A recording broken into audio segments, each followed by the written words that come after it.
All right, here we go. Late night happy hour, the late night pod, whatever you want to call it. Oh boy, tomorrow is near. Tomorrow is near. We'll get into my election betting in a little bit. I got some money down on the election. See how Adam reacts to it. It's good. I was just hanging out with some pretty big bettors All right. for the last couple hours, and Did they we bet? were going over a lot of states. They were kind of just trusting my opinion on a lot of it. Oh no. Um, but I told you I hit a couple states last time that were really good, so Okay. they trusted that I'd go back at it. We'll get into it in a little while. You know what? I wanted to. We didn't get a chance last week to talk about. Did you say you were at office tonight and around Naked City Pizza? Yeah, So I went yesterday to the one at Blue Diamond to see. packed one. It was actually empty when we got there because it's a Chiefs bar, so we Yeah. would never go there. My SO is a Chargers fan. We wanted to watch the Chargers game, so the last thing we want to do is watch around, a place full of Chiefs fans, not only hating on the Chargers, but watching the Chargers lose. So, plus I went out there because I knew there'd still be some Bills hangover at Office and Naked City, right there on Paradise. So we wanted to sort of avoid crowds. So we went down to the one, I guess it's down south on Blue Diamond Saloon. So it was good. Food was good. Got some cannolis. That was nice of Chris's brother Michael to throw some cannoli. So How about his hair? that's craziness. Yeah, that's craziness. Let's see. Cameron says I'll try to hang out as long as I can. I have to be up in 4 hours. Why do you have to be up in 4 hours? Oh boy, we're deploying troops tomorrow. Oh, different camera. Sorry, that was somebody else. What is this one? Can you actually bet? Can you bet on the concession announcement? I saw a ton of props, so that would make some sense. The limit's $25. Really? Oh no, I forgot that those two little, what is it, Dixville Notch? They already Yeah, voted. Biden apparently kicked ass there, and I guess Trump's on the comeback now. Oh boy, 16-10. There's no sides. There's no sides. It's not we. It's America. It's one country. There's no sides. Who said we? Did you just say we? No, and that the comment that's called up right now. We are screwed. Oh, we are scared, yeah. The line latest update I saw was 180 Biden, but I'm sure it's going to drop a little bit. It's no, it's up to 210. Oh, really? It's up to 210. Okay. Yeah. Sean says he's packing up for Canada. But first, let me get the Naked City stuff out there. So you did know, I don't know if people follow it, but Chris from Naked City sent out a tweet and said they were closing down at their original location at Moondoggies, and it was cool. He actually crafted the tweet really wisely because you had to click on it. He's not closing down. He's basically moving. He's moving out of Moondoggies, and he's moving. Like his hub now is going to be the place it should always be, and that's Naked City at Paradise, right near whatever it's going to be called, Virgin. So he's fine. He still has 2 locations. Like I retweeted it. I was like, great news. And we don't have to get into all the stuff at Moondoggies, but he's better off being out of there. I'll just say that. Of course, has been for a while. Yeah, this should have been done a few years ago. So I'm not saying don't go to Moondoggies, don't support him, but do what you want. I won't be there. Actually, I may go in a couple times to see what kind of food they're serving, because it sounds like they're going to try to serve like a knockoff of Naked City, which will be really funny. Good luck. That'd be great. Is there something going on with the? Did you unplug a headphone or something? Are you getting? Maybe I'm fixed now. Are you getting? I'm good. Getting an echo? Yeah, it started with I think it's good now though. I think it's when you call up videos or when do you do something on your computer and makes it happen? There's no video. Okay. No video at all. So I got mixed opinions on what happened at the end of the Buccaneers game against the Giants. I'll tell you what, Sunday, not with the Super Contest picks, that's good, but man, my in-game betting was just dog crap, and then I got crushed on Mountain West on Saturday. So like the last day and a half of actually betting was just garbage. But I did notice that once the Buccaneers went down 14-3, that the the money line at that point was basically even. So I did jump on the Bucks. I noticed that your boy Coach K, Doug Kazarian, was mocking on some guy who had bet Giants money line at 5-1. 5-1? Yeah, 5-1. I was like, why would you waste your money on this? Like, it's actually turned out to be a fucking hell of a bet. And like, I don't like the Giants, so some of the stuff I was tweeting, I don't really like Danny Dimes. I think he stinks. But some of the stuff I was tweeting really was off base when you think about it. Because I tweeted something to the effect of, you didn't get a PI there because the guy threw the ball so badly. He doesn't deserve a PI. But here's the thing.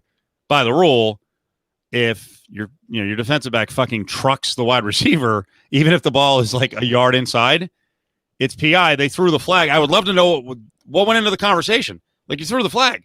I thought these weren't reviewable anymore. We have a little chit chat, and we're like, "Oh, Tom Brady's over there." Nope.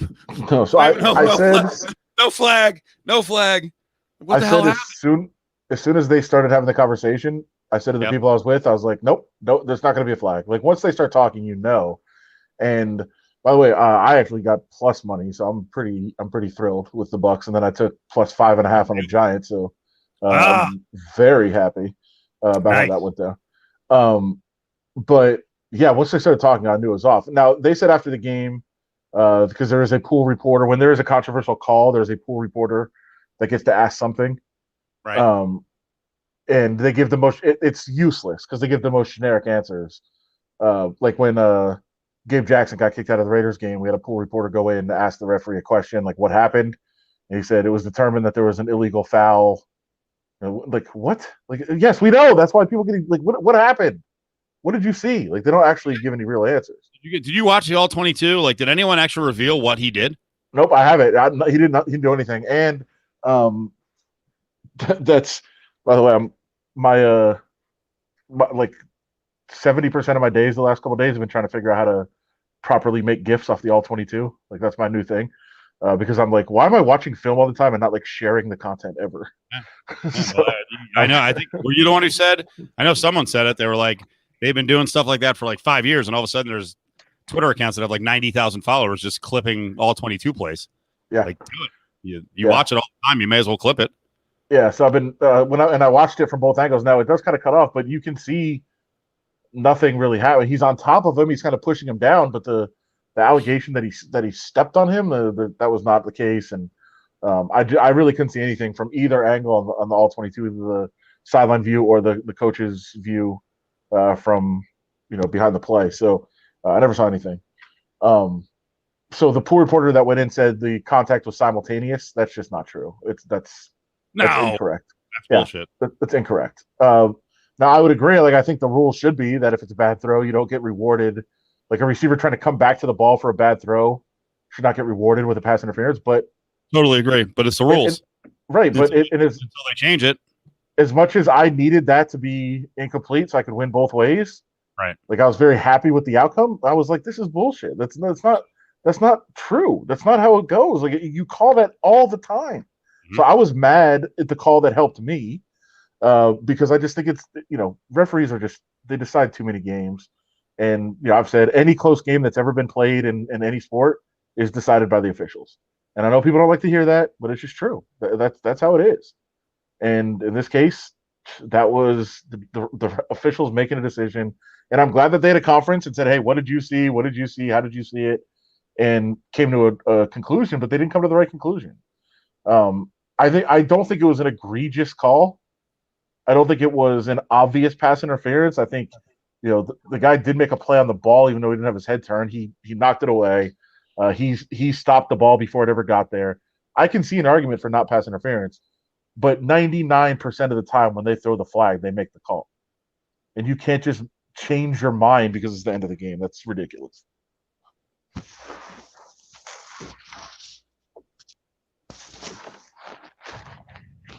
Yeah, in the end it was crap. In the end it was crap. I'll take it. I'll take it for sure, but kind of garbage. Oh, 0.3. Lost the fantasy game by 0.3. That sucks.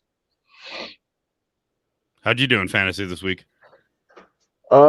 Mixed results. I've actually gotten so obsessed, and it's so stupid because it's probably my least investment. but I am so obsessed with playing in that guillotine league. It's ridiculous. Explain the guillotine again. You draft. So at the beginning of the year, you draft. It can be 17, but it was 16 teams. We could eliminate the last week. You draft as many teams as there's going to be weeks in your season. And then basically you don't have matchups. It's just the lowest score every week gets eliminated. So you just have to avoid being the worst team in the league for that week. And then the real craziness begins when all those players get thrown back into the pot. And you can start bidding on, who you want to add to your team from the team that got eliminated. So by the end of the year, it's just 4 all-star teams basically going at it, which is crazy. So I'm obsessed with that one. But actually, it's weird. The team that lost this week, there's legitimate, every week there's been superstar players in the bidding process because teams getting eliminated with great players in them. Right. This week, I was looking at the team that got knocked out. I was like, I don't even want any of these players. There's not one player because it looks like his first round pick must have been because this was actually done 3 weeks into the season or so. So right. It's a little bit different, but his first round pick must have been, I don't know, Austin Eckler or Raheem Mostert. And those guys obviously didn't play this week. Right. So that's part of why he got knocked out. But the lineup that he fielded this week that got knocked out, Jared Goff, James White, and Darrell Henderson were the running backs. Oh my God. Calvin Ridley, Tyler Lockett, J. Michael Hasty, CeeDee Lamb were the 2 wide receivers and 2 flex, and then Jonnu Smith. Now he did have, Eckler's on the bench, which you could bid if he comes back. Raheem Mostert's on the bench. He could come back. No, he's not coming back. Antonio Gibson is on his bench. Had a bye week. I mean, maybe that's somebody I'd bid on, but it's the first week. I know, and he's been great. It's the first week that God, I can't believe he was going for a fucking $1 early. Still mad about it. I am right after. And I think in that league, I believe I'm the second highest scoring team, and I think you're the first, maybe, and we're both 500. Which league is this? The KC league. Yeah, I was first up until this week, and then I had another crappy week. I also forgot to replace 2 guys last week. Oh boy, my team's on the upswing. I've got Aaron Jones injured the last 2 weeks. I'm 5-3 in that league. I'm 4-4, and I think you and I are top 2 in points. And I didn't get AB in that one. You got him in that one. I think you got him in that one. No, I got him. I got AB, so we'll see what happens with that. Very unpredictable. Very unpredictable. God, I just lost Galladay in this league. So my guillotine league next week, I'll have to replace Galladay somehow, but we'll see. Can I show you? Are you done with the fantasy? Keep going. Sorry. Yeah, I'm sorry. Go ahead. I'm done. I was going to say, can I show you a complete troll tweet that almost got me? I almost responded, but I'm like, that's the goal. I'm not going to respond to this. Okay. But it's hilarious because I think I know. We know what he's doing. He's trying to get media folks to respond, but this is a common practice of media people when they make a mistake and they're like, all of us did this. And I just know if you listen to Cofield and company, especially on young quarterbacks, how Adam will usually plant the flag of they suck and doesn't back down for years. Nick Wright says, remember when us media folks killed the Daniel Jones pick? Then inexplicably, after he played well in his first career game, there was an entire apology tour of folks admitting they had misjudged him. That was hilarious then, and it's even more hilarious now. And then Jeff Schwartz, who's not really in the media, and I don't think was back then, but whatever, he sort of is. For the record, I did not apologize. No one cares. But you just did what he wanted you to do, which is answer. But I know on this show, no one's back down on Danny Dimes. The pick sucked. It's going to suck forever. Frankly, I think Adam would say this. He could be a top 5 quarterback of this era. Picking him at 6 still sucks. Yep. Because it's not where he should have gone. And he was available later, and they could have got more draft capital. But he's a backup quarterback, or he may be the kind of guy who 7 years in, someone can sort of, extricate, something from him. He obviously has some skill set, but the combination of baby hands and bad judgment, it's not a good pick. And it wasn't after he freaking pulled off a couple of big comebacks last year, and it wasn't after Dave Gettleman's like, I got it right. No, you didn't, you dick. You're declaring victory in a guy's rookie season that you got it right. Like even the Chargers wouldn't do that with Herbert, and Herbert's done so much more than Danny Jones has ever done. But Herbert could also turn into a fucking disaster. Sure. The league hasn't seen all these, the first year you're not game planning against the same guy multiple times. Like, cut it out. And Nick Wright is correct though. There were people who were like, oh, maybe I was wrong. Like we didn't do it on our show. I'll just tell you that. So cut it out. I heard him, and I couldn't. I was baffled by the people that were like, oh, like even when he was playing well, the turnovers were out of control. It just started echoing again. By the way, I don't know why. So yeah, that's the crazy part. And I always go back to the stupid Josh Allen stuff for sure, but you saw it when they had these 4 games at the beginning of the year, and people were like, oh, everybody was wrong about Josh Allen. And what were me and JVT saying? Like, no, watch the games. There's been 9 turnover-worthy throws.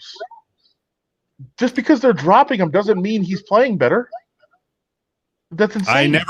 I never came on this podcast in week 4 and said, who would you rather have in a playoff game today? And that was week 4. Who would you rather have in a playoff game today, Josh Allen or Lamar Jackson? I never said that. And the audience, like 100%, never dragged me for saying it. They actually did. It was like Jackson. I'm like, of course. And then now he's had 4 horrific games, and then it was today, like Ben Maller really annoyed me. I don't know if you saw my going back and forth with him and it was the liking of the tweet. Oh, you went back and forth with him, huh? Really? No. He didn't respond. I'll tell you what he did do.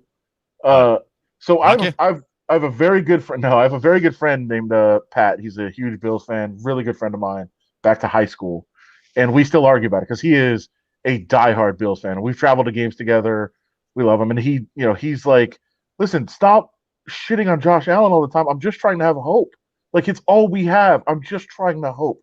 And so Ben Maller earlier sent out a tweet that was basically like, Cam Newton has been so bad this year that he's not going to be in the league anymore in 2021. Nobody's going to take him. And he sent out that tweet. And I said, well, let's be fair. Cam Newton was shit yesterday, and he was the better of the 2 quarterbacks on the field. Mm-hmm. So, like, let's slow down on that. Like, all of a sudden, Josh Allen is an MVP candidate. Cam Newton was better in the game yesterday. Right. And he didn't respond to me, but my friend Pat, who's a good friend of mine, first of all, he texted me, and then he goes, I'm going to put it on Twitter. And he put it on Twitter. He's like, yeah, but who won? Which is ridiculous. But then Ben Maller liked that tweet. Like, you don't respond, but you go like some random person's response to a response on Twitter, which is absolutely something that you, Steve Cofield, would do. But it's just so obnoxious. I would be trolling in that case, but I'm not a pussy. Ben Maller's a pussy, so sure. I am blocked by Ben Maller. I've heard stories behind the scenes where, again, you've got another media tough guy who wilts in the work environment. Wilts. Yeah. So if you block other media members, you're seriously fucked up. Yeah. Although right now during election season, all bets are off. You block who you want. Yeah, I still haven't blocked anybody. But for sports takes, get the fuck out of here. You're a pansy. I definitely have some people I should block, but I haven't. No, you just keep taking it. You keep dishing it. You keep taking it. Yeah. Why? I don't know. Who knows? I just love Twitter. It's great. That's mean, Rick. Yeah, don't be like that. He tries his best. Been on national radio for a long time. That means he's a success. Gil wants to be unblocked on Periscope. That's not me. It has to be Steve, right? I couldn't figure it out. I don't even know. Okay. I think I did it, and then I couldn't figure it out. And it was for political take, so. Yeah. Sorry, man. But if you're voting for King Orange, then you're anti-media. So I'm not going to get off that stance.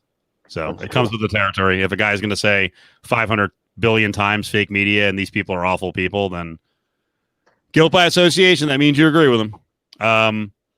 Yeah, Rick, I don't know what Radio Gold is. Oh, here, Aaron. What if my takes were just very blockable that day? It wasn't my take. No, Ben Maller was being a fucking asshole to Ted Savransky. And he actually wrote a little piece. Ted had his fucking house foreclosed on because of the real estate downturn. And Maller thought it was funny. He's like, oh, how good a handicapper can you be if your house is getting foreclosed on? Fuck off. That's that's a real person. And like I said, the deal is, if anyone did that to Ben, he'd wet his pants.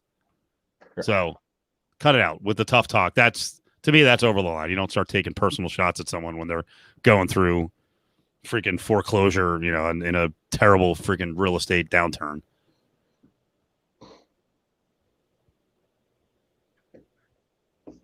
And you're right. And neither Steve or I is the enemy of the people. We are men of the people.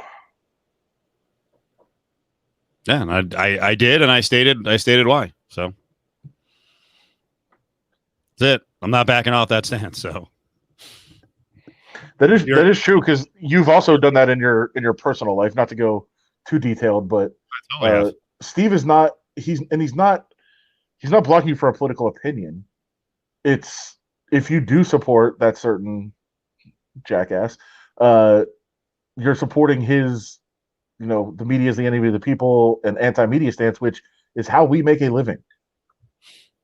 And sorry, if you're, yeah, it's, and more so Adam. I'm also sticking up for my friends. Like, I'm sorry. If you think all news is fake news and you say it all the time and you continue to freaking embed that in someone's head. And I said the same thing about Dana White. I don't think it's funny. So when he's sitting there smirking that people are getting fired, fuck off.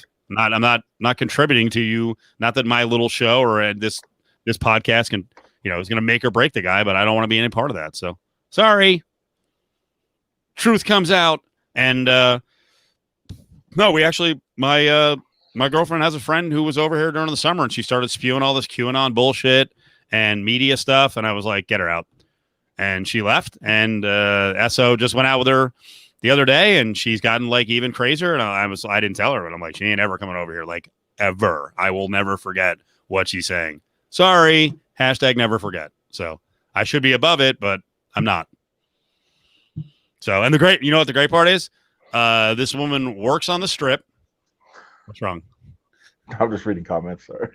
This woman works on the Strip, right? And she refuses to go back to work, so because she doesn't want to wear a mask at work, right?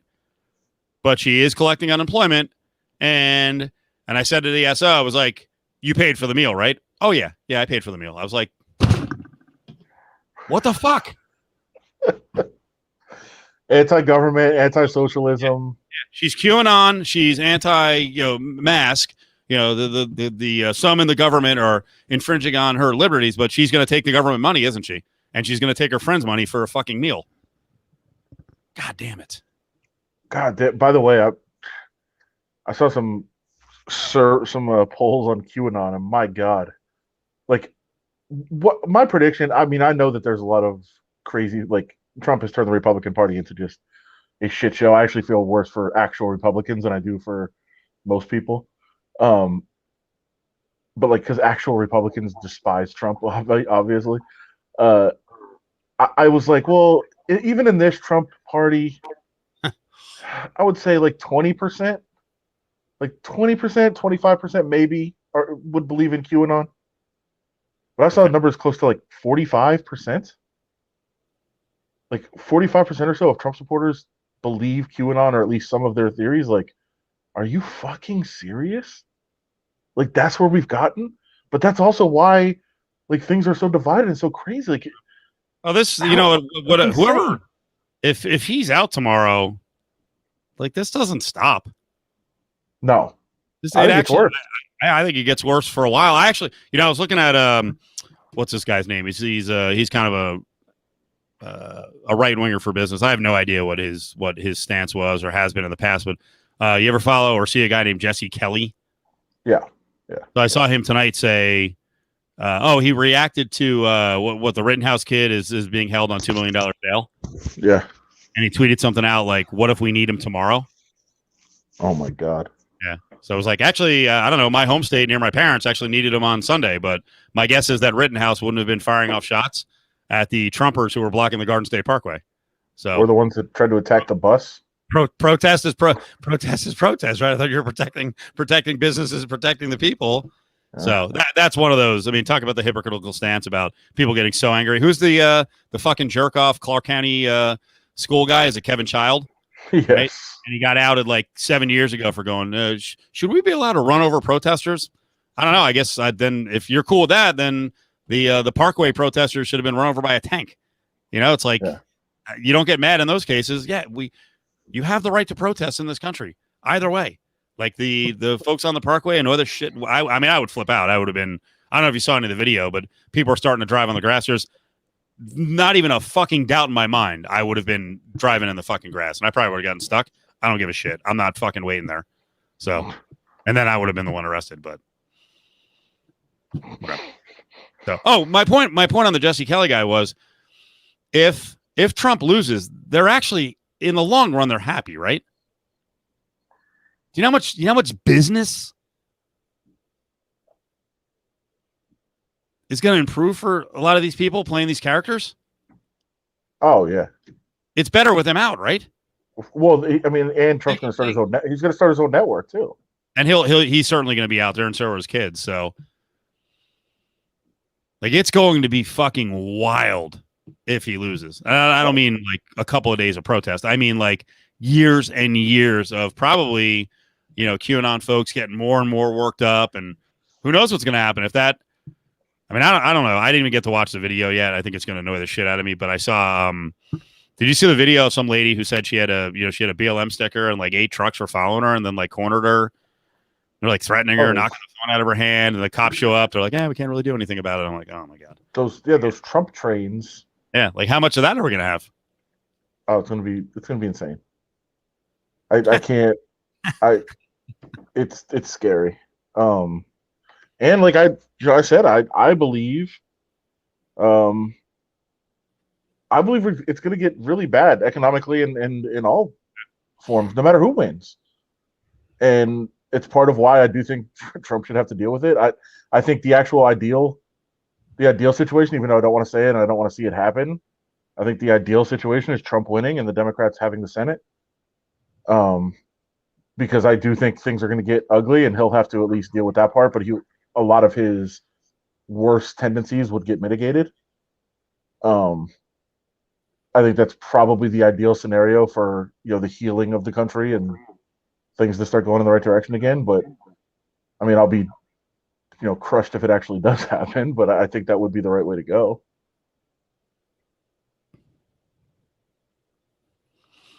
Either way, we're screwed. Whichever side loses, we'll have a lot of insane people acting insane.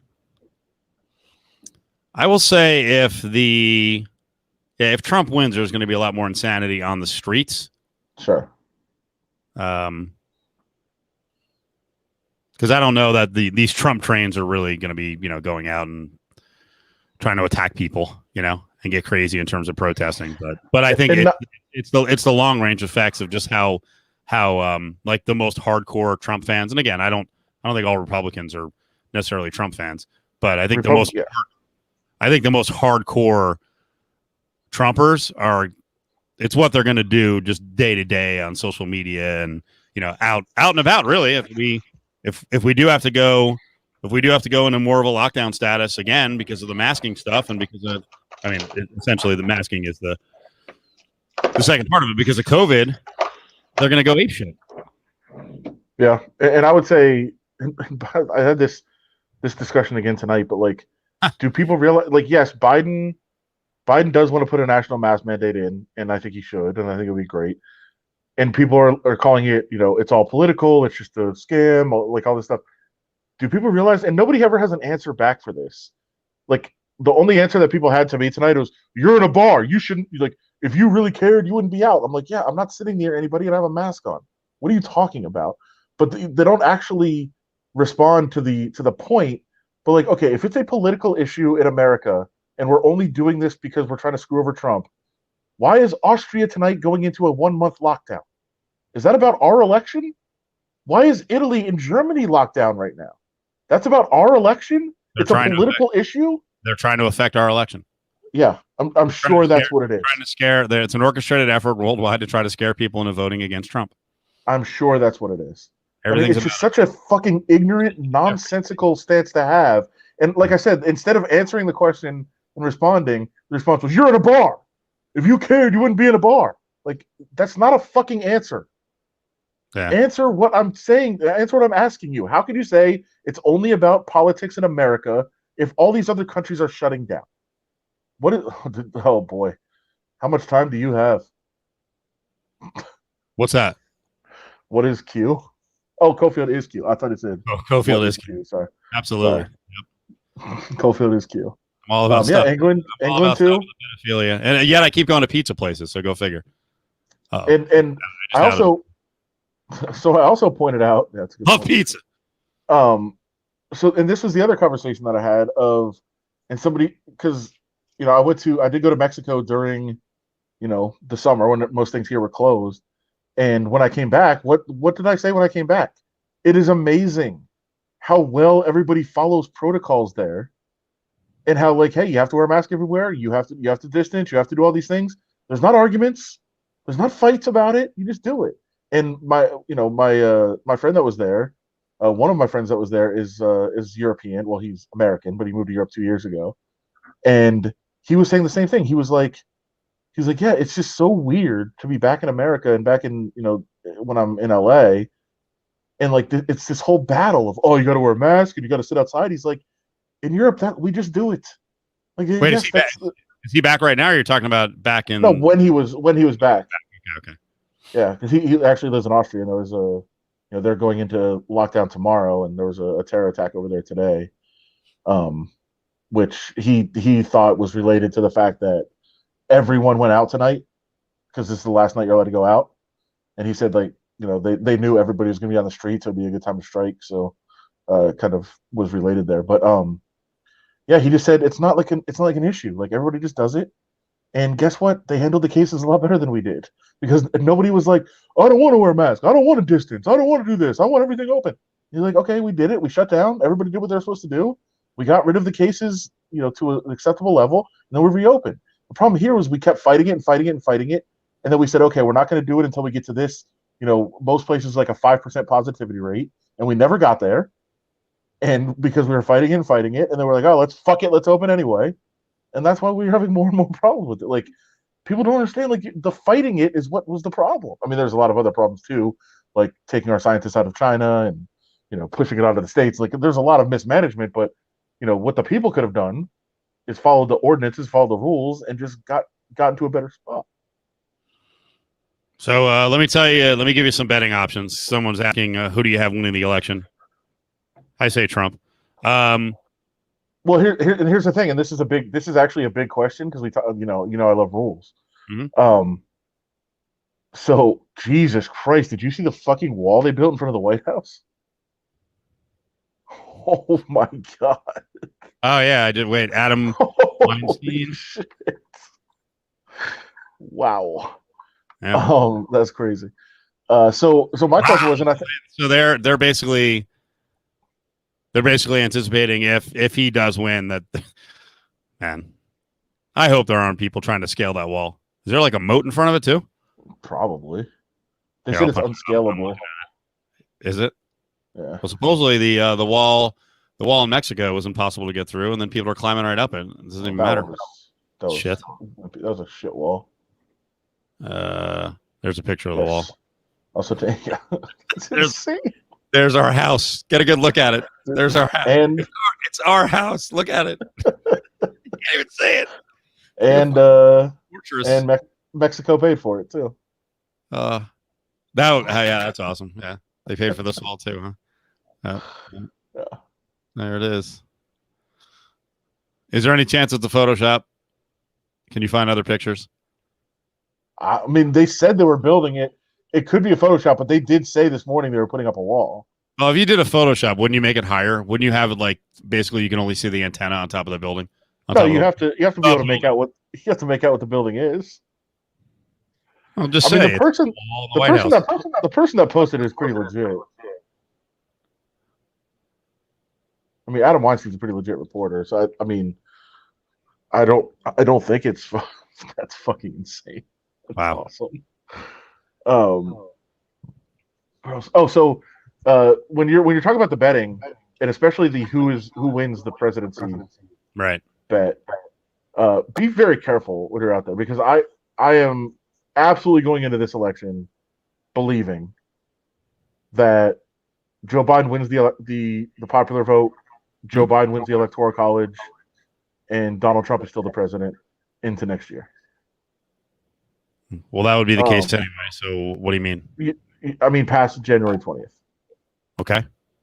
Like Donald Trump serves another term, even though Biden wins both the popular vote and the electoral vote. That is my belief of what happens in the election. And so, I don't know, man. I don't know. I think it's real. But yeah, that's how I think it's going to play out. So, what exactly do the bets say? The ones I saw said, "Who's the next president?"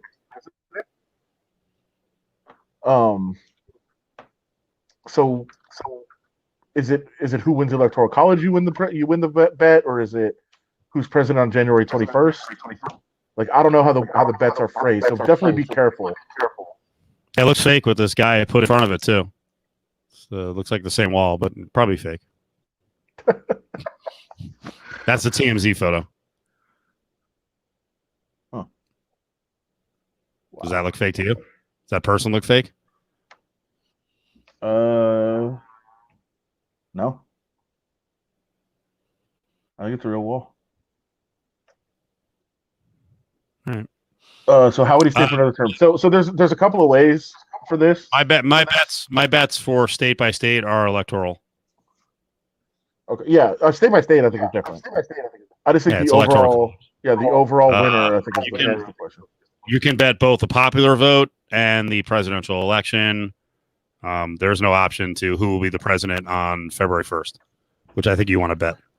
No, you're saying there's a popular vote bet and an electoral college bet. Yeah. So one of the things Biden 700 to win, minus 700 to win the popular vote. Win the election. Biden's only 190 on this card. Ooh. Like I said, I think it did move to like 210 tonight. Yes, you can bet Big Dan at plus 950. Yeah, as president, you can bet Big Dan at 950. When you mentioned Dana White how much he gave? 10 grand. I think 1,000 to Dan Rodimer. I gave 1,000. Dana White gave $1,000 to Big Dan Rodimer. You think I got that in the story? Of course I did. It was funny on the air. I'm like, hey, you do the story, and you're like, I really don't want to mention the total on Foley, and then you rip off like 27 donations that Foley mentioned or that Foley gave, and then 15 other people. I was like, okay, you seem like hesitant to get into the story, and then all of a sudden you read every single number. There's a reason. I think most of the donations are hidden because Citizens United, they're allowed to hide them. So when I wrote the story saying like, hey, Bill Foley is by far the biggest player in the sports, Las Vegas sports scene in terms of donations. But like in my mind, I'm like, yeah, he's the only one that publicly disclosed them. Everybody else hid them. Right. So now you're being kind of disingenuous. But the story is basically this is what's available in the public database. So I didn't want to hype it too much because I don't love the premise of the story. God damn. Echo. Really? Yeah. I don't get it. I don't either.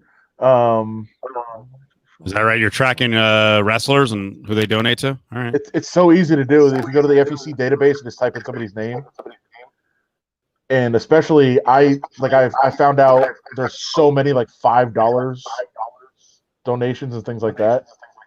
So I set mine to $1,000 minimum,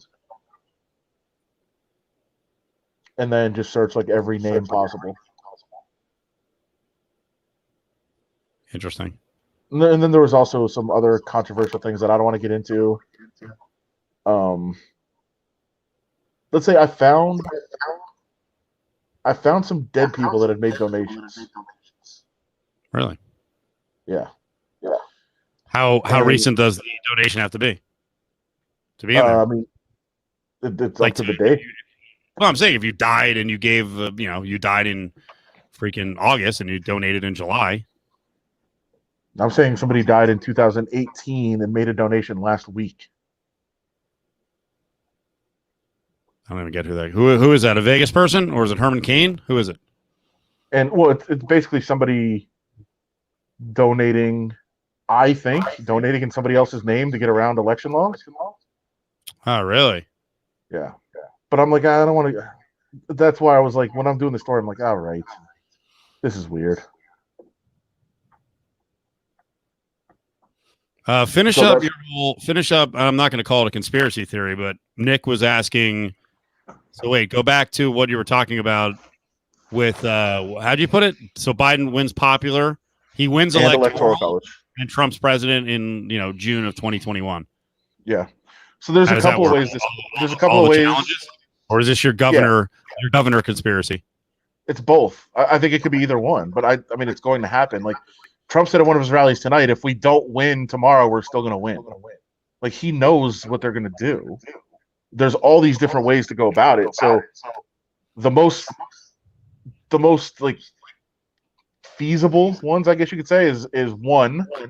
Well, the courts I'll get to in a second. That's the most feasible. But what really could happen is, I don't think people understand this, but the electoral votes are awarded to the candidate that wins the state.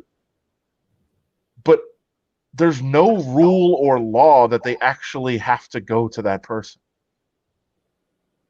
So, like in Nevada, let's say Trump wins Nevada. And I haven't checked if Nevada's a state, so it's probably a bad example. But 29 states don't have laws binding the electoral votes to the winner of the state. So, and again, I'm not sure about Nevada right off the top of my head. I have the list in my computer. I can go find it. But say Trump wins Nevada. Sisolak could pull some strings and be like, yeah, we're going to actually have our people go vote for Biden. And it could certainly work the other way. Right. Where Biden wins some states and the governor is like, yeah, we're going to send electors that are going to vote for Trump. And the people could be like, well, we voted for Biden. No rule about it. No law about it. Nothing. There's nothing illegal. That would be shady, and I think there would be political prices to pay at some point. But there's no rule that they'd have to. And so, and as Brady said, they're already chosen, but there's nothing binding them. So who knows what would end up then? So again, I don't think that's the most feasible way. I just think that's a possibility. That's something that could happen. But the more feasible thing, the more likely thing in my mind is all the legal challenges that are going to happen. And like, there's a reason they've loaded all these courts up. Like Trump said when he put her in, when he put ACB in, he's like, well, we might have an election that they have to decide. Mm-hmm. Like he plans on winning this election through the courts. She's a judge. She would never return a favor, nor would Kavanaugh. Yeah, exactly. But they've loaded up, district courts have loaded up federal courts everywhere. The Supreme Court is obviously loaded up. Like they plan on trying to win this through the courts. He's been talking about this for a week. It's not for the show. Months. It's not for the show. This is not. Trump said it on the stump. He said, if we don't win tomorrow, we're still going to win. He could have meant post-election. He doesn't have to be the president to have massive impact on the country. No, he means they're going to win the election through however they do it. In fact, he can have even more because if there are some rule, like at times he backs off. Like actually, when he was hammering the media tonight in Grand Rapids, he's like, "It's not all of them. They're not all terrible, but most are." Like that. Any of the backing off that he does now, which he does very rarely, now it's going to be freaking full bore as a private citizen. So maybe you're right. Maybe that's what he meant. Maybe he's very confident in, especially all the court challenges in all these different states and the mail-in votes. And we saw, I think he got a victory yesterday in Minnesota, where they're going to pull aside the late votes. So pretty much, I think any state that has any mail-in ballots or absentee ballots that arrive after tomorrow, they're all going to be challenged. So we could have, we could have 50 states. I don't don't think he would do 50 states. At least the states that he has a chance in, he's going to challenge in every one of them. There's only a couple that you'd have to do it in. I mean, obviously Pennsylvania is the biggest state tomorrow. I mean, obviously they both feel that way. They were both there today. Like that's where they feel. What do you think of I think the state's attorney general and then one of the authorities in Pennsylvania was like throwing out threats. I'm like, I don't know. Like, do we need to be doing this? Or are they trying to make it clear, like, hey, we're not fucking around here. We know you're coming, so we're ready. It's going to be ugly. It's going to be real ugly, man. Like I said, and it's all going to be done through court. Like, they're already trying to fight it. Like the Harris County in Texas, they're trying to get it out. Now they lost. The Trump team lost in court. Like, they're trying to get votes just thrown out. Yeah. You know, Harris County, one county where it's very heavily Democratic. Well, let's throw those votes out because they implemented curbside voting where people can pull up and vote without having to, you know, expose themselves to other people in line. That seems like a great idea. By the way, no, let's throw those out. Anyone who doesn't think that some of this stuff can happen, Adam and I were kind of watching. We were together. Jesus. We were watching 537 votes by Billy Corbin, and actually what went down in the 2000 election, especially in Dade County. That's what they did in Dade County in 2000 is the blueprint if you expand it. And now now there's more elements to go after. Maybe not the hanging Chad stuff, but it is the blueprint. And one of the guys who was one of the orchestrators of what happened in Dade County, and again, if you don't know, Florida went what did it turn out to be, Adam? Was it 6 or 7 weeks before they, finally Gore was like, all right, they're not going to recount the votes, and they're going to throw out 29,000 votes between Palm Beach County and Dade and Broward. He finally bailed, but one of the guys who was an organizer and knows the blueprint is Roger Stone because he was heavily involved in 2000. Yeah, he got on the ground for 6 weeks and they went to work. And a lot of the Trump people are in there, and a lot of the Democrats were admitted afterwards, like, man, we did not play that well. We tried to Gore and people below him were like, hey, we'll take the high road. The process will work. Democracy always works. Like, no. And then Roger Stone's like, yeah, elections aren't about, democracy and it's about winning. It's about winning. So that's like, hey, so hopefully everyone's learning their lessons because it's going to be ugly for a few weeks. Yeah. And I mean, again, as you said, that's the blueprint. And if you don't think that can happen, like, it happened. Like, that election was stolen. 100% stolen. And that was in America 20 years ago. And it only took a couple of layers to jerk around with the recount, including the local mayor who I don't know where his loyalties lied at that point. It ended his career. He tried to make a comeback, but he was done. But he was definitely a bit shady. But give it a watch. It's really interesting because don't take, I think no matter what side of the aisle you're on, it's really interesting about how. The state of Florida, especially, and it might be Pennsylvania, or it's probably not going to be Ohio this time, but literally it can come down to counties if enough people don't vote, or if there are issues with the voting.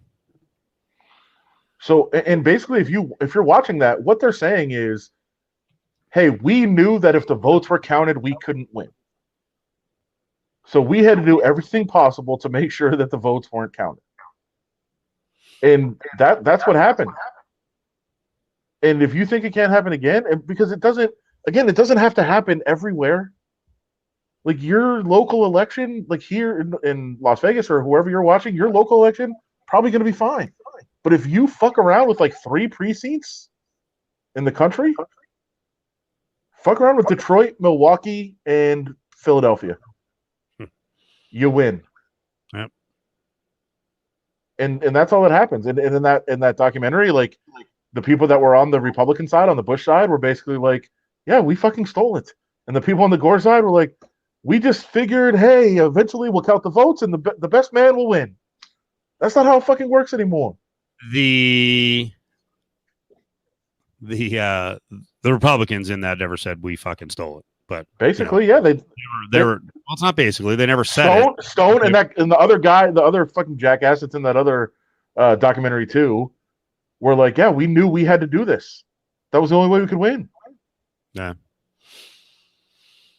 What did I say earlier? Did I say something about Trump supporters won't find anything interesting about the wrong president winning? I don't know what I said.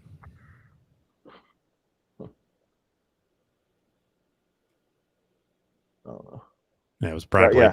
Yeah, you're right. Brad Who is he's actually, because of the way he handles himself, he's actually a bigger wolf in sheep's clothing than Roger Stone's is not putting on any clothing. He's just a wolf. But the guy Blakeman was very proud of what he did 20 years ago. So really proud. He also was very annoyed. No, I said both sides would. Yeah, I don't know, man. I'm not. Yeah, they'd probably enjoy the outcome. Yeah, I don't know if they'd like what was alleged, but so let me give you my bet. You ready? I'm not betting straight up presidential election or popular vote. That's ridiculous. I'm not laying 700 on Biden. Let's see the states that I was interested in. Where's the goddamn? Well, I bet the Senate for the Republicans at minus 115. It's 115 both ways. That's a win, right? You bet Senate for Republicans? Yeah, that's a win. It's still at 115? No, it jumped. Yeah, Democrats should be favored. Now it's Dems at 140 and even money for the Republicans. Yeah, I was going to say, Dems should definitely be favored. That's a win for me, though. Republicans. No, I don't think so. What? I think there's a better chance the Democrats take the Senate than take the presidency. Wow. And I think there's a really good chance they take the presidency, but I think there's a better chance in the Senate. Electoral college vote to win Arizona. I've got Republicans. It's 105. Democrats are favored at 125. What state was that? Arizona. Republicans are slight dogs. I'll take Trump there. Yep. Although, and here's the thing that I think people understand, but they kind of forget when you're watching these, when you're trying to figure out states and polls. Mm-hmm. The Senate races actually have a lot to do with it because people do usually vote party line, and Kelly is going to fucking destroy her in Arizona. Let me see the odds on that one. Hold on. Let me see if I can get head-to-head because they've got head-to-head here. Yeah, you really think he's going to? Yeah. Why? She's a clown. I don't think she can win. My God, there's so many options. McSally's plus 225. Yeah. So, and that's where I think that that's where I would be a little worried because I think Trump would win if it was just a presidential election. I think Trump would win Arizona, but so many people are coming out to vote against her that could impact the race at the top of the ticket too. And that's the same in Georgia. Having two Senate races in Georgia with two horrific candidates that the Republicans have that are both incumbents, by the way, which is a joke. So Georgia's actually a bigger number for Trump than Florida is. I think Florida's a lock. That's my favorite bet. Yeah, Trump's winning Florida. Republican minus 160. That's a freaking gift. Georgia's actually minus 170 for Trump. Yeah, I think there's value, even though I think Trump's going to win Georgia. I think there's value because of how bad the Senate candidates are on the Republican side in Georgia. So yeah, and as Brady said, I don't think Biden thinks he can win. I would, and that's the one bet. So somebody said, "What was my best bet?" Based on the numbers, not the easy ones, right? But based on the numbers, I said Florida Trump is my best bet. Yep. Biden's not even there, and the early voting numbers are just awful for Biden. So I think Biden loses Florida for sure. Michigan's gone down 40 cents. Last night, Republican plus 240. Now it's 200. That's really weird because, and I know that, well, I think that people are reacting to the fact that Trump went there. That Trump went to Michigan so that Trump believes he can win. But somebody did leak some internal numbers from the candidates. And listen, they're always optimistic. Right. And, Trump's internal numbers obviously have him winning. But even his internal numbers have him losing Michigan and Wisconsin. So I don't think they believe they can win there, even though I'm skeptical about it. And like I've said, I think Michigan is a tough state to poll because, Why is that? and I guess there's a lot of places, but I just know Michigan, so I know it fairly well. But there's a lot of people there that are not even really connected to society. There's a weird militia group there, and I don't mean one group. I mean there's a weird segment of the population of Michigan that's militia members, Yeah. and that are like freaks like that. They're off the grid. They're not answering the phone to do any polls. Is that what you're saying? And there's them, and then there's the ones that have never really been a part of society, never had a job, don't even participate in this stuff, don't have internet, and they blame the Mexicans for all their problems, which I've never understood. That's as far away as you can get from Mexico. It's very weird. I guess you could say, they are mad about the auto industry, whatever. I don't know where this comes from, but there's just this: I'm poor and I'm not succeeding because of Mexicans, and so Trump gave them a reason to actually put some validity behind that. Right. So I think it's a real tough state to poll, and again, a lot of them are my family. Okay. So I'm like, I'm speaking from experience on this. That's my place. Why did he go to Grand Rapids tonight for one last ditch effort? And this is like his last rally, and man, he seemed gassed. And it was like the script has gotten it was just the same stuff we've heard for like the last week. I don't think I wanted to find the cut where he calls some guy Little Pimp, and that's not his name, some rapper, I guess. Little Pump. Yeah, it's Little Pump, but he actually called him Little Pimp. Yeah, it's like, let's bring up Little Pimp. This guy's real popular. Yeah, Little Pimp. and I think Brady's right. This is the hey, let me try to do the same things I did last time. So he had the late night rally there last time. He tried to do it again. Yeah. Yeah. Here he is basically saying there's no more holidays, there's no more joy, there's no more glee. The Biden lockdown will mean no school, no graduations, no weddings, no Thanksgivings. Okay, let's stop right there. I don't like any of those things anyway, really. Yeah. I like Thanksgiving because of the food, but I really don't want to be around much family. By the way, I might get this is I won't say it. No Easters, no Christmas, no 4th of July. You're in heaven right now. You hate all holidays. True. No future for the youth. Yeah. Well. Sorry, kids. Nothing? That's so stupid. That's it? Nothing ever. Hold on, I gotta get him. Well, he was shouting at Ted Nugent. Hold on. We gotta hear Little Pimp. Come on, Little Pump. Come on. Oh, he got him. Do you want to come up and say something? He got it first time around. Then he called him. Come on. Come on up here. Come on up here. Does everyone know who he is? Do you know how big he is? Come on up here.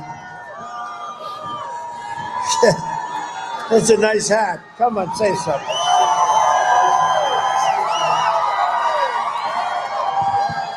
Hello, everybody. How you guys feeling? Who's this guy? Little Pump. Yeah. He's whatever. I think he's going for publicity. And he knew that. Yeah, he knew that if he jumped on board, he's like a SoundCloud rapper. Oh, really? Yeah. We appreciate it. I love your sound. I love your music. And speaking of sound, music, and other things, one of the big superstars of the world, Little Pimp. The big superstars of the world. Who was the Tampa Bay Ray that he called out, and the guy had been on the roster for like 2 years? Like, congrats on making the World Series. I don't know. I don't know. Biden's no better. Sleepy Joe fucks up all the time too. Did he screw up yesterday was he talking about having like a Sixers jacket on? He had like a fucking Delaware jacket on or something? But he also, he's had so many just like mess ups of trying to say words and he forgets things. He kind of like he's like a machine that gets like skipped every once in a while. But like really good options we have, folks. Really good options. But like Trump does the exact same things, and Trump goes up there and like, you really want this guy? Well, like you do the same things. You're both old. He's a fossil, not like me. Gucci gang. Oh, he was wearing a Blue Hens jacket, and it was the Eagles. I mean, Oh, or he was wearing a Blue Hen, said it was the Eagles. Whatever. Whatever. I don't know what I'm wearing half the time either. There are days I walk out of the house and I'm like, did I put on shorts, or am I just walking around in my underwear? Yeah, it doesn't matter. But I'm also not running for president, so. But I also I think there's a chance that Lil Pump doesn't make any money, and he's trying to be one of these, I've got everything guys, because he just came right out and said, he's like, I don't care about anything else. It's just I make so much money that I need the better taxes. Okay. And so I think he's trying to front like he makes money, and I don't think he does. What about Minnesota? Republicans 300, or Republican, which would be Trump. Trump 300 plus 300. 300, yeah.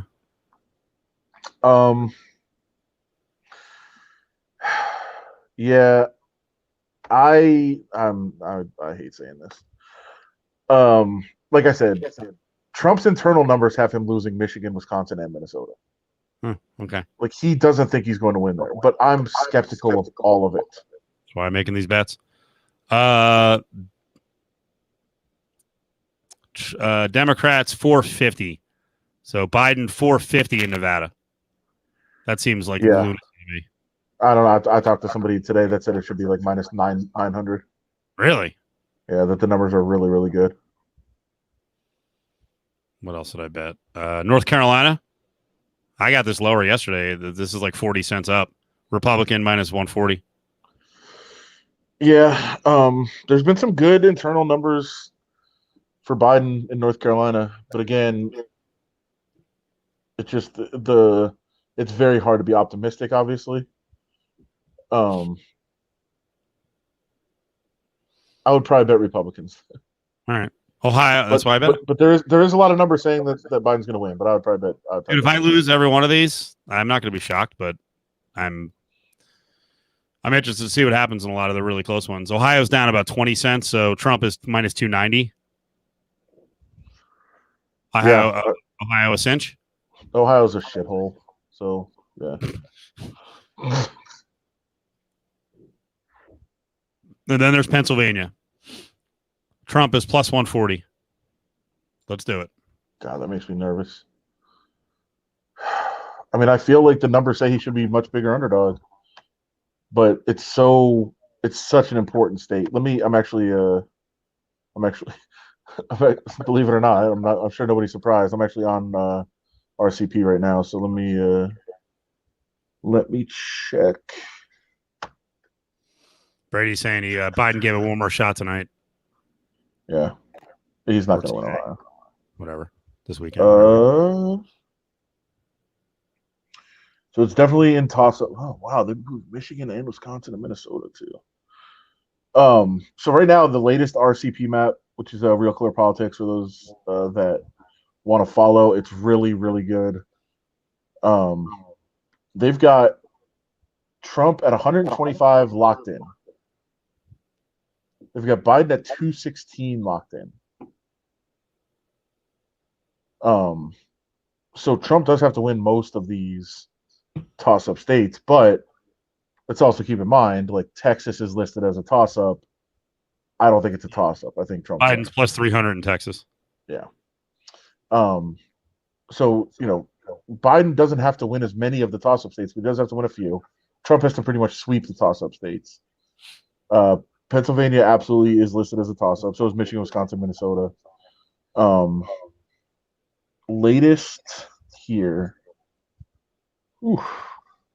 So there is a Rasmussen poll from yesterday with Trump up 1. Rasmussen does definitely skew Republican. The race has narrowed the last week for sure.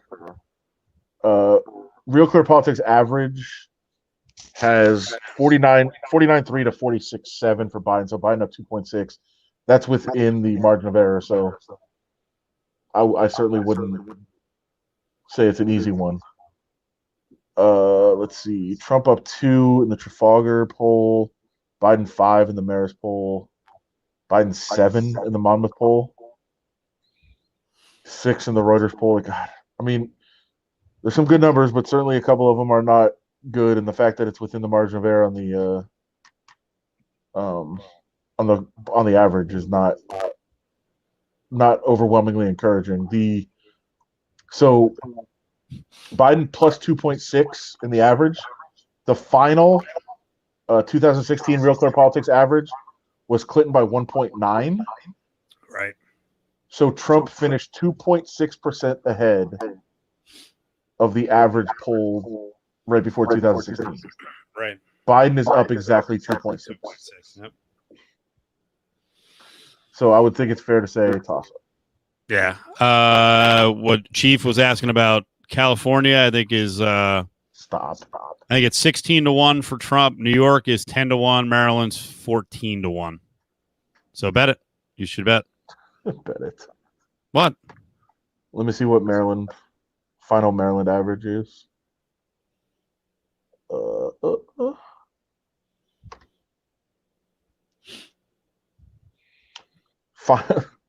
want to guess what the final average is? Good. Biden up by 29.3%.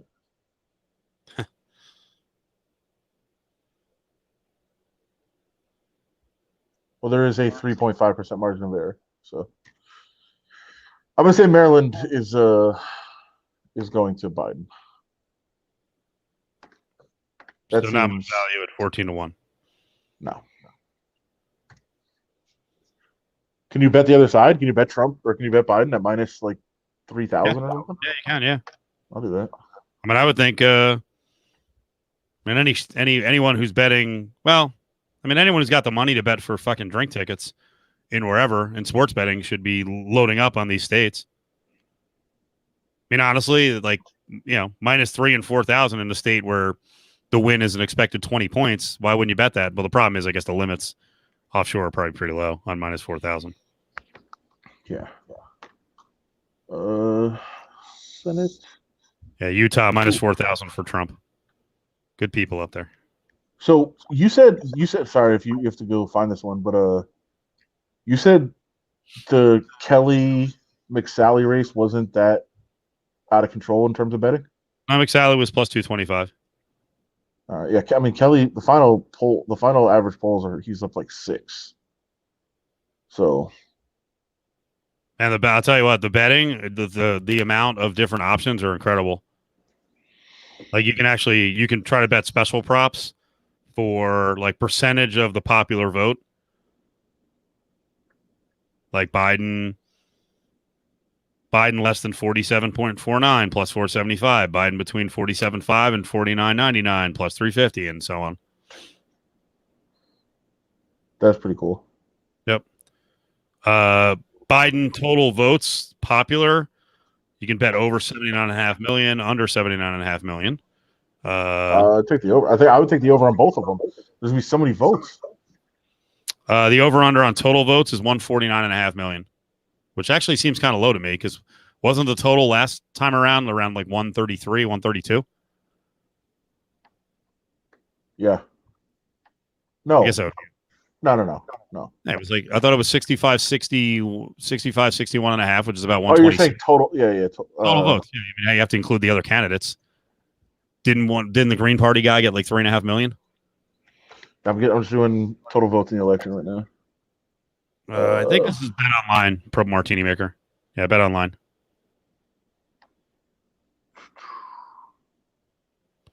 Yeah, sorry, Bet Online. I mean, CJ Cards fan, where should we be able to bet it? Fucking everywhere. Yeah, of course. Believe me, if we have like 27 states involved next time, 2024 election, we probably have 200 million votes. Anything to get people out to vote, but of course, then the flip side is, well, people are then gonna they're gonna bet on who they vote. I don't know about that. Oh boy, there was some not so great polls today. By the way, what does this mean? Don't get Gil Alexandered on your wagers. Not paid? No comment. No, well, I'll actually know what I'm betting, and I'm not going to play some fucking game. By the way, I'm betting it. It's not someone else betting and then me going in with someone else's ticket, which apparently many people say is what Gil was doing. So it is because he wanted to put on a show. This is my money. It's not a lot. I'm not betting a lot, but it's my money. It's my tickets. So. Ralph Nader not doing well to Ted. Yeah, 138 million. There's 68 or 65, 62. It's only 12, only like 12, only 11 million more people are going to vote this time, huh? That seems 149 and a half seems low. Now, here's the thing. I wonder if they have a prop on this one. How many votes get thrown out? Will there be a final tabulation of mail-in votes that actually don't count? That's a really good point. 700,000 or over a million. That's a really good point. That'll go over well. Let's see. Oh man, Ossoff's up in the final poll. God, will Melania divorce Donald if he loses? I don't think there's an end date on this, but how long do you get? No is minus 600. I don't know. Lindsey Graham in his race 550. That's disappointing. Did you see, by the way, what Ossoff did to Purdue in that debate last week? That's the Georgia Senate race. No, what happened? I mean, he just eviscerated him. And Purdue is the incumbent. Ossoff's a young guy, really, really energetic. I'm hoping he's got a place in the national scene in the future. Especially, I mean, if he wins Senate, he will. Graham's minus 550. Pickle, sorry. Yeah, Graham's gonna win. But Ossoff, like as of last week, was down like 6-7 points. Not last week, last month. And that debate has kind of flipped it where the last poll Ossoff's up by 0.7. Ooh. In the average. I mean, he could actually win this. Dude, Brady, I think we have a chance at this. I said we. Sorry. I just read that Brady note about a guy betting 50 to 1 on Trump $1,000. He didn't get paid and he didn't even get the goddamn money back.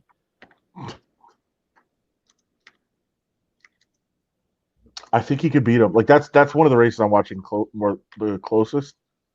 I really, really want Ossoff to win that race. Where's that? And he can. That's Georgia, and the other both seats in Georgia and both are Republican-held seats where the Democrat has a shot because the other one, who you might be more familiar with because of the sports scene, Kelly Loeffler, your girl, good person. Yeah, she has a chance to lose too. And then she'll whine afterwards. Oh, of course. So yeah, hopefully.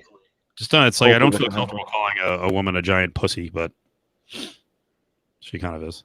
But I think she's going to get massacred. So she doesn't seem likable to you. No, not at all. Mm. I'm actually trying to find this Ossoff clip to send it to you. There, yeah.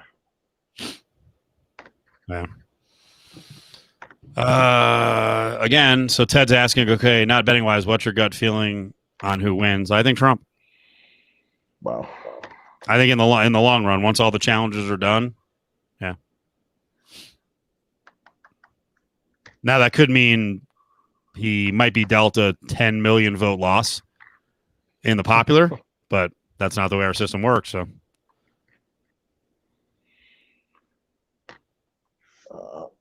I just sent that clip to your LBY's guys one. Oh, man, people are tweeting out my election story, but my donation story. I wish they wouldn't. It's gonna get ugly.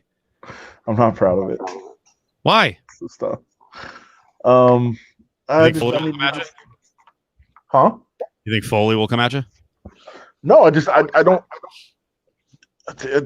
I mean, it's obviously just publicly available information. So yeah.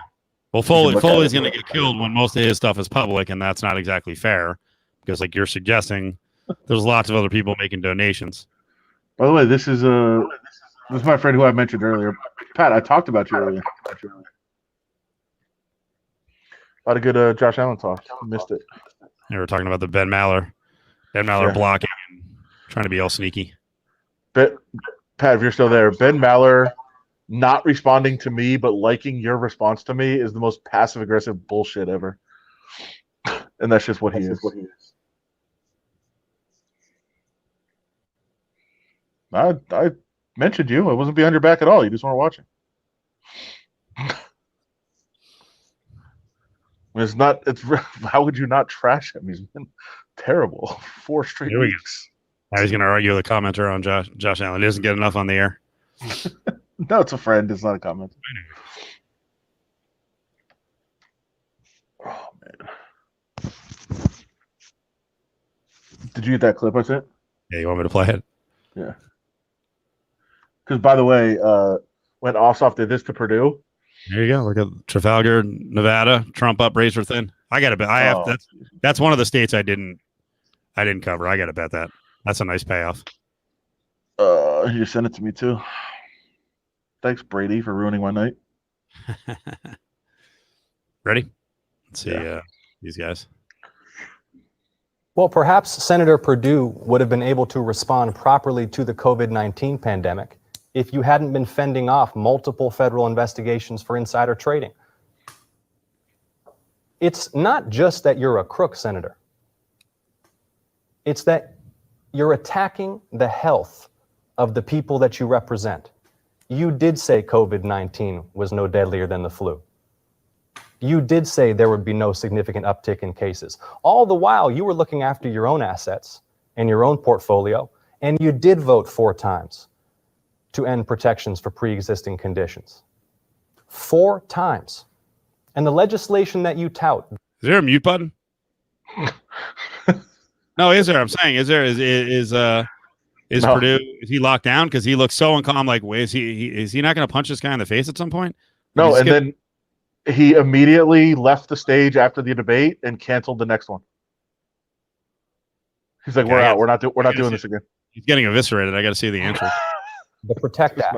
There's no answer. It includes loopholes that specifically allow insurance companies to deny policies. It's like he's just looking at himself in a camera. Like, To Georgians with pre-existing conditions. Can you look down the camera and tell the people of this state why you voted 4 times to allow insurance companies to deny us health coverage because we may suffer from diabetes or heart disease or asthma or have cancer in remission? Why, Senator? that was it. He never answered. What happened? Well, that was from Ossoff's Twitter. I don't think he's going to respond. He really didn't have a response though. Like, what are you going to say? Yeah. And for those out there, like, this is the guy I'm saying. Like, John Ossoff has a huge future in national politics. He's a fucking rock star. If he gets in the Senate, it'll be great. So that's a race that I'm very, very closely watching tomorrow. I don't have odds on that. I don't think Purdue's going to win, man. I don't think he is. I think Ossoff's going to beat him.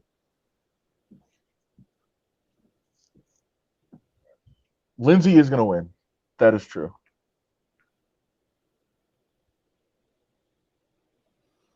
Yeah, But I think Ossoff can get it. Cocaine Mitch is 1,500. He's a favorite. Yeah, he's going to win. They couldn't put anyone up against him who would challenge him. It's Moscow Mitch, by the way. I like both. Yeah. But yeah, for I don't want to bet. I'm too invested emotionally. I can't do it. Sorry, Brady. I can't do it. Not on that race. Too excited. That's a good point. Where are all these rock stars? Where are all these rock stars? There's a fucking 80-year-old running. Where are the rock stars? There are, but also, like, most of them are way too left to have a real, like, footprint. Like AOC's fine because she's a protected district and, you know, she can do what she wants, but it's gonna be tough. Where's Harold Ford Jr.? Well, he had some issues. What happened? He had some issues, and he was, by the way, that was a good flashback in the documentary. That was the thing. I saw a lot of people, and I'm like, where the fuck did he go? I believe he's a rising star now, and he's how old is he? He's like 2 months younger than me. Get it together, bro. He had some issues outside the political realm, and I believe he's teaching politics at Michigan, or he was for a while. I think he's a professor somewhere. Yeah, you're right. Trump is not a rock star. He's a folk singer. Andrew Gillum definitely had some issues outside of politics. Still does. He still does. All right. Well, those are the bets. If you have any other questions, fire away. But the one last thing I wanted to mention Adam, you like Allegiant? You're impressed by it? Oh boy, it's fine.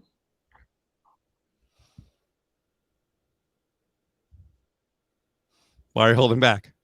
It's fine.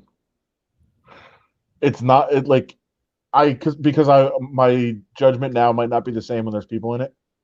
I think And that's the problem. And I'll tell you the other impression I got from being with the fans, all 2,000 or like 1,800. I just got the feeling it was like all too much for a college football team, especially one that's not established. I don't know, man. Even if they crunch it down to 37.5, I guess it'll be the more affordable option in the future. But it's hard to judge. Like the Pro Martini Maker, we can't really judge without fans in it. You're just seeing the stadium, and stadiums are stadiums. A football stadium, how spectacular are a football stadium is going to be unless it's something that looks like, SoFi. And that's to Patrick's point. I'll have a better report this week because I'll be at SoFi on Sunday. Oh, yeah. You know what I did? I thought was interesting. I don't know why. Like, I know what the stadium looks like, but when I started looking around, I was like, and the LED screen at the one end, because it can go like 3 wide all into one picture. That's really cool. I actually thought there'd be more screens. I think that was a big whiff. Is the lack of screens? Like, should there be I guess with that kind of roof, they couldn't support like a giant one hanging off the roof, right? Yeah, I think that was the issue. And to Big Chief, no, UNLV got pretty much rolled. They lost 37-19. Close. It was an 8-point game in the fourth quarter. And Gil, you went to the game. Gil, what'd you think? I'm curious from some of the fans that were there. And by the way, like I said on the air today, all 2,000 people did not show up. There were a lot of empty seats. Like, of the 2,000, I'm like, come on. You get tickets. You know how many people want to go to these games? And then a lot of people left early. Yeah. I did talk to an unnamed UNLV official. Yeah. After the game, who said, "Hey, listen, this is totally off the record." They were like, "But just kind of average, right?" I was like, "Yeah, it is. It's a pretty average stadium." I talked to someone today who was like completely gung-ho, positive person, and before I even said anything, they were like, "What'd you think?" I was kind of underwhelmed. And I'm like, I don't know. I want to see it with fans. Yeah, me too. And I think it'll be cool when there's fans in there. But because I've been 7 times now, and I think it's like and an empty stadium is really fucking weird. It just is. And like the coolest aspect, and I think Gil is onto this here. Like, the stadium's cool, but I expected more. I think that's absolutely true. Like, Minnesota is the coolest stadium I've ever been to. It's incredible. You keep saying that. Why? Like, you just go in there and you just feel like. But this is the aspect, and this is what I'm talking about with Allegiant. Like, there's a club on the field level that's just so cool. Like, you walk by it during the game, and it's like there's so much energy and like atmosphere. It's such a cool place to be in, and just there's so much just happening during a game. There's so much energy. There's so much like enthusiasm and things, and like you just don't get that now. So I don't know what it's going to be like in Allegiant when there are people there. And like the coolest feature of Allegiant is the nightclub in the end zone. Like, you have no idea what that's going to be like until there's people there. Is it in the end zone that had the kind of the concrete and the plain back wall with the doors and everything? No, it's the other side. It's the other side where it was covered up. It was covered up by the ads, I think, this week. By the tarps, yeah. Yeah. And that was the other part that I think maybe was a little bit of a letdown for people. Like, that one end zone that you're talking about, that was just, there's nothing there. It looked weird. There's seats there. That's kind of like the black hole area during NFL games. Yeah, it looked weird. So it looked weird with nothing there at all, where it was just concrete on one end. Looked unfinished. I got to tell you, the other thing that's missing is, we've all driven around the stadium. Around the stadium is totally lame. Until they buy all the stuff up on Procyon and build up like a whole entertainment district, it's still missing a lot. Because actually, can I tell you, one of the best moments that I had was I walked out after the game and I'm walking to the north And like when you turn the corner out of the stadium, like I could imagine walking out after a game in the afternoon. I guess it wouldn't be getting dark, whatever. For a night game, when you walk out, then all of a sudden, like the strip, just expands in front of you. I was like, okay, this is like, that's when I was like, this is a reality. We've got a gigantic stadium, and look, you can see the entire strip and all the lights. That was cool. So, Yeah. And I would love to see him open up the lanai doors like more often for every game. They said they're not going to do it this year. Why? I don't know. I don't know if it's a fan issue or it's going to leak in, or we're going to leak out. What? I think that it's kind of for the fans, and if there's no fans, then what's the point? I think it would look good on TV. There were fans there. I was sitting with 2,000 people. Yeah. Well, and the other question I had, and I didn't get to ask anyone from UNLV, but it's really the health department. If there's 2,000 fans allowed in, why couldn't you have another 2,000 in the upper deck, a zillion miles away from the fans downstairs? Why aren't we using? They tried, right? They applied for 6,500. They only got approved for 2,000. So you think they were going to put like thousands of fans upstairs too? I imagine that was part of their proposal. I don't know. I figured for the price. Well, they didn't name the price until. But they also, after I think, only 2,000. And I could be wrong on this, but I think that they had to have separate entrances for every section, because that was part of the mandate. Can I tell you, I don't want to blow up their shit, but I think you guys got bad information. Like access around the stadium was not what you guys are describing. Really? Like you guys are acting like you were fucking locked down. I walked all over the stadium. I didn't go upstairs, but like I did a full loop of the stadium. I walked to both lounges. Like I went up to the press box. I'm being told like there's no way you can get the press box. I'm like, I went right up. Yeah, that's what they told us. They could. I was walking. I'm gonna ruin. Now it's gonna be ruined for everybody because I'm saying this. But like I walked everywhere. We actually walked into an area and then we're told like we can't go there. There's little grassy knolls next to the field.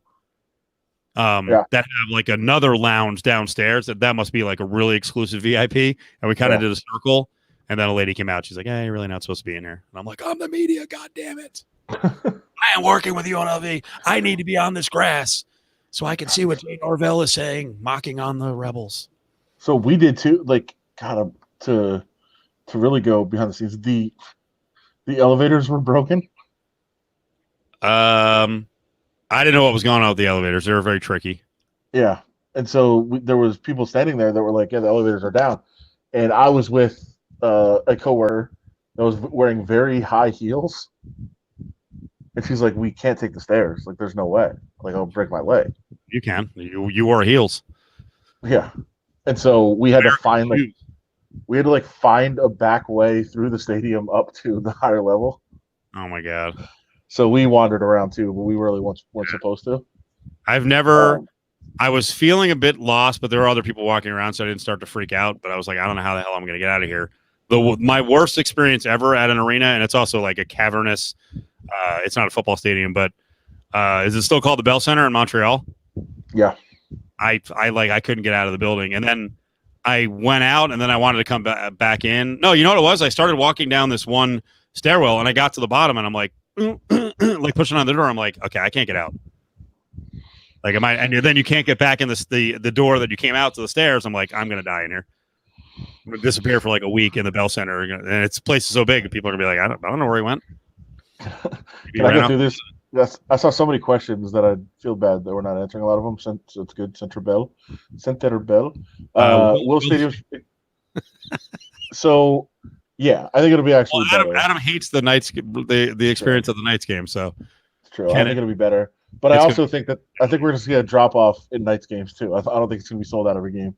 So I think we're going to start seeing a little bit different experience at Knights games. But it's going to be very, very cool to see it. Yeah. They got me on camera. Definitely. Yeah. This one's easy. I think I even told the story. It's the Schmo, 100%. And you might be saying, I don't even know who that is. X fucking exactly.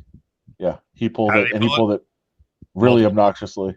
Multiple times, many times, and in a very obnoxious way of basically I've seen him tell like arena security, like, you need a full team to protect me. Like, I can't be here by myself without people shielding me from the fans. Yeah, and nobody even knows who he is. There was other questions on here too. Sorry, I can't find them. UNLV's defense stinks. That's a good question. The D line I thought was pretty good at times. They obviously need to get more pass rush. I think some of their new guys are good, and some of the guys who were holdovers who were little guys. I thought did a pretty good job. So they're still very small on the defensive line, but yeah, their defensive backs they struggled. And then also I think Big Chief asked about fans for the Chiefs game. No, the Raiders have said it's 100% or 0%, so they could have fans now, but they're electing not to.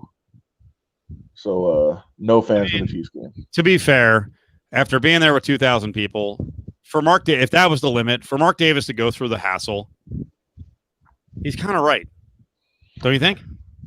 Yeah, but I think he can get 6,500, which I don't know if it's that much different. And what it does, like we talked about, like 2,000 did feel like a crowd. Yeah. Even though it looked completely empty, like you did at least feel like the people cheering. You heard some like real crowd noise. So I think with like 6,000 or 6,500, it could be pretty decent. But I understand what he's saying is, hey, 55,000 people paid PSLs to buy season tickets. I'm not going to pick and choose which 6,500 get to go. So that makes some sense. Ted's asking me, do the Jets trade Darnold and draft Lawrence? Yes. They're not. I don't know what they're going to get for Darnold. I wish they would stop playing him and just talk him up a bunch the rest of the way. But yeah, they'll trade him. And you know what? I don't know that I'll do it for sure, but if Lawrence insisted on not going to the Jets and the Jets were able to turn around Lawrence for like 3 first-round picks, and they have to turn around then and draft whoever the next quarterback is, then I'm okay with it. But if the Jets stick with Darnold and pass on both Lawrence and Justin Fields, then I might go Adam Hill. Adam bailed on the Bills. That could finally be my breaking point. Because I'm getting myself so amped up every weekend with Trevor Lawrence that it's going to be such a fucking letdown if they blow this somehow. And yes, I actually, when the SO and I go out to watch games, I need to tell her that, like, there's a good chance if the Jets win in any given week, I'm just fucking leaving the bar, and you're gonna have to fend for yourself because I'm gonna have to go fucking break something, and do not be on the road when I'm driving home. Just a warning. I won't tell you where I'm at, but just be careful because I'm not gonna be happy. Actually, this Q conspiracy. Not a real one. This would absolutely be a Belichick thing. What's the Q conspiracy? I mean, it's not a real Q conspiracy, but as he said, Belichick lets the Jets win to keep Lawrence out of the division. Yep. I mean, I could see him doing it. I could see Gase being too stupid to figure it out until the fourth quarter. Somebody asked me today, I have to look, was Gase's last win against the Raiders? I don't know, man. I think it might have been. I got really despondent last year when they kept winning. They'll take a left tackle at number 1. Yeah. Why not? Do it. They're all set at tackle then. They're all set at tackle.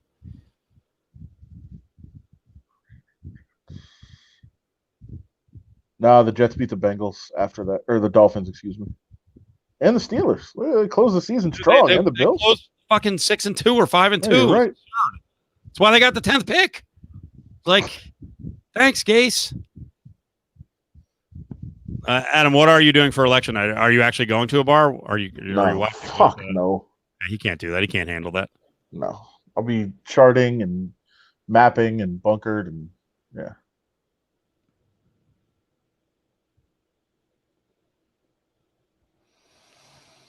No, the Jets aren't taking Wilson at BYU.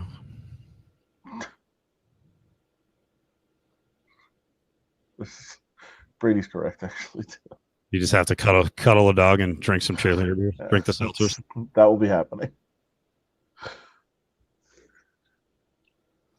For what? For the happy hour, I got to work on the graphics. Yeah, I mean, our vast graphic department will work on them. You should.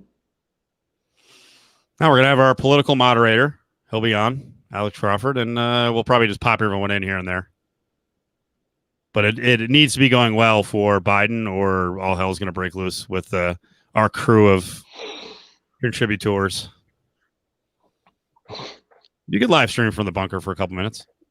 You don't maybe. you don't have to be a regular. It depends how bad it goes. Good point.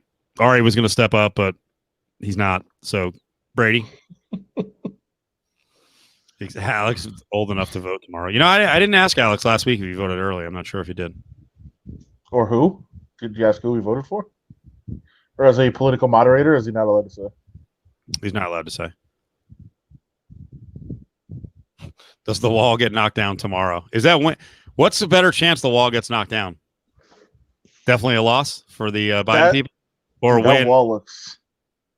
It doesn't look that sturdy. When you looked at it, if you actually look at the TMZ picture, it's just wood. It might have some good support behind it, but yeah, if it looks like Biden's going to win, do the Biden supporters knock the wall down and try to go get Trump and drag him out of the building? I keep calling it a building, by the way. It's like it's the White House. Yeah, I do need. Actually, it's true. I do need like a digital map on my wall, like just get everything gathered.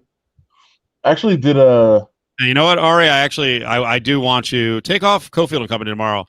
You be the moderator on election night post game. I think that'll go really smoothly on here. You might talk too much though. He just sits there and stares.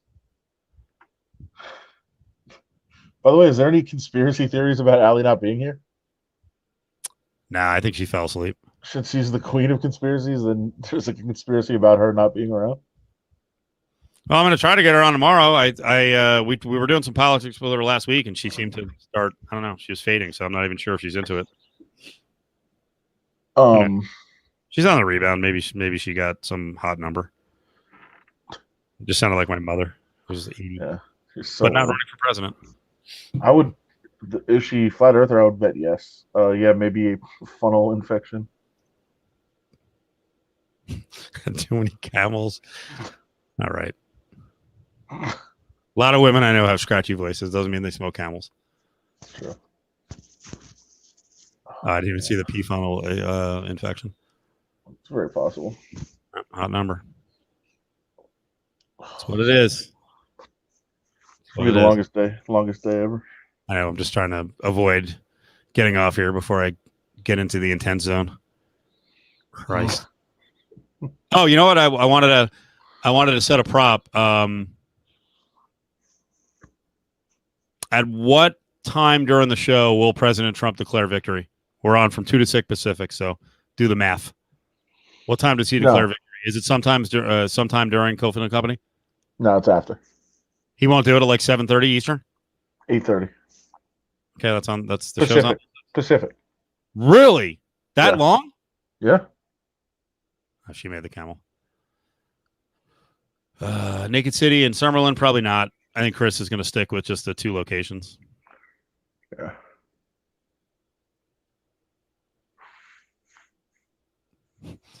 Sorry, I know it's polls, but I thought that was funny that the pools closed in the Midwest. All the pool parties. All right, so Rick says after the show, 7:30 Pacific. But he's going to do it early. He's going to set the stage. Yeah. Oh, yeah. Fake news election. Fake news. That would be great if Biden just did it first. Like 3 o'clock in the afternoon tomorrow, Biden's like, yep, we did it. You're right. I didn't think of that. Let's play some dirty pool, right? Get Biden the race to declare who the winner is. Boy, that was that was another thing that was crazy from that 537 votes, the whole Gore Bush thing. Like how much the networks fucked up picking Florida. Well, but not only that, like the winner is first it's Gore, then it's Bush. Like, what are you guys doing? Right, but the other little detail about that, which was insane, is that one network, after it went up for, as projected, then they pulled it down, and then one network decided to project it as a Bush win, and then all the other networks are like, oh, I guess we better project that too.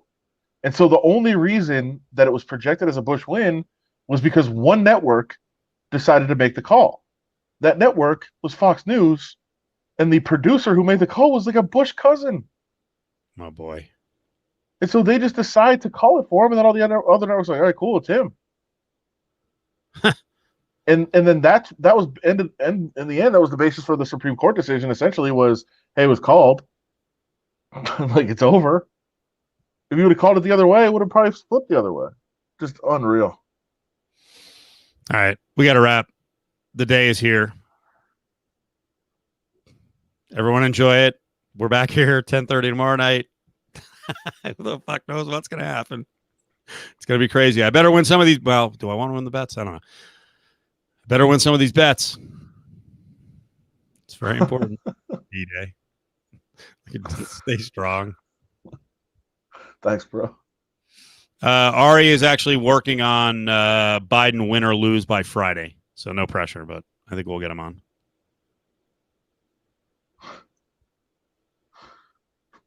Pat's not a very good Bills fan. Trying to bet Seattle. Stop it. Yep. As long as I win. I win, everyone wins. Yep. Drink up. Let's do it.